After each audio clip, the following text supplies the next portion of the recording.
Welcome to பரிவீட்டு channel. இன்னைக்கு நம்ம பண்ண போகிறது தக்காளி சட்னிங்க. அதுக்கு தேவையான பொருட்கள்லாம் சொல்கிறேன். சின்ன வெங்காயம் எடுத்துருக்கேங்க. கொஞ்சம் வெங்காயம், சின்ன வெங்காயம் இல்லைன்னா நீங்கள் பெரிய வெங்காயம் கூட எடுத்துக்கலாம். ஆனால் சின்ன வெங்காயத்தில் சட்னி அரைச்சா அவ்வளோ நல்லாயிருக்குங்க தக்காளி சட்னி. சின்ன வெங்காயம் ஒரு பங்கு எடுத்தோன்னா தக்காளி வந்து 2 பங்கு எடுத்துக்கணும். காஞ்ச மிளகாய் வந்து ஒரு 8 மிளகாய் எடுத்திருக்கேன். பூண்டு கொஞ்சம் எடுத்திருக்கேன். உங்களுக்கு காரத்துக்கு ஏற்ற மாதிரி நீங்கள் காஞ்ச மிளகாய் சேர்த்துக்கலாம். பேனில் கொஞ்சம் எண்ணெய் ஊற்றிக்கலாங்க.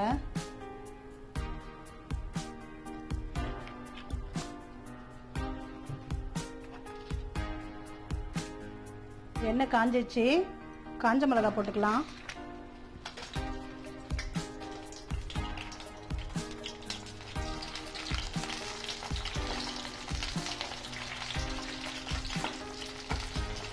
பூண்டு போட்டுக்கலாங்க.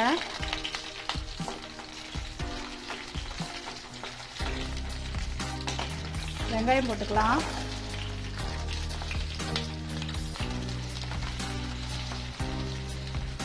பூண்டு வந்து கொஞ்சம் தாங்க போடணும். ஒரு 4 பல்லு பூண்டு தான் போடணும்.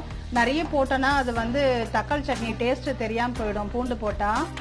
அதனால் கொஞ்சமாக ஒரு 4 பல்லு பூண்டு சேர்த்துக்கணும், அவ்வளோதான்.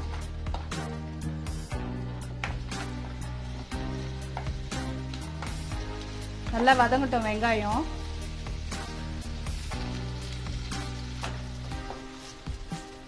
வெங்காயம் வதக்கியாச்சுங்க. தக்காளி போட்டுக்கலாம்.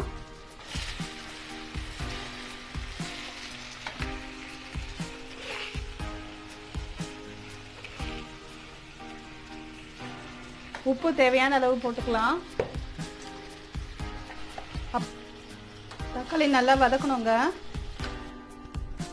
நல்லா வதங்கிடுச்சுங்க. ஆஃப் பண்ணிட்டு நல்லா ஆற வச்சு அரைச்சிக்கலாம். அரைச்சாச்சுங்க. இப்போ தாளிக்கலாம். பேனில் எண்ணெய் ஊற்றியாச்சுங்க. கடுகு போட்டுக்கலாம். கொஞ்சம் உளுந்து போட்டுக்கலாம்.